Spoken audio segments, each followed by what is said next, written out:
अहिले लसुन बालीमा डडुवा रोगको जोखिम रहने भएकोले खेत सफा राखी रोगी पातहरू हटाएर नष्ट गर्नु आवश्यक छ।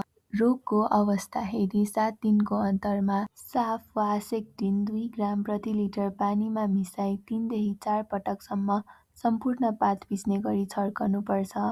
यस्तै गरी बिउ उत्पादनका लागि रोपिएका मुला, रायो र काउली बालीमा अल्टरनेरिया पात थोप्ले रोग देखिएमा म्यान्कोजेबयुक्त विषादी डाइइथेन M45 2.5 ग्राम प्रति लिटर पानीमा मिसाई छर्कनुपर्छ। हिउँदे तरकारी बालीका नर्सरीहरू चिसोबाट जोगाउन पारदर्शी प्लास्टिकको टनेल वा गुमोसभित्र राख्नु उपयुक्त हुन्छ।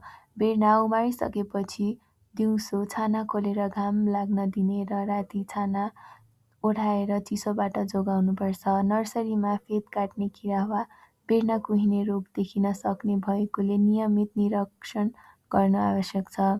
यस्तो समस्या देखिएमा फिप्रोनिल 5% SC 0.5 मिलिलिटर र कार्बन डाइजिम 50% WP 2 ग्राम प्रति लिटर पानीमा मिसाई नर्सरी बेडको माटो भिज्ने गरी छर्कनुपर्छ।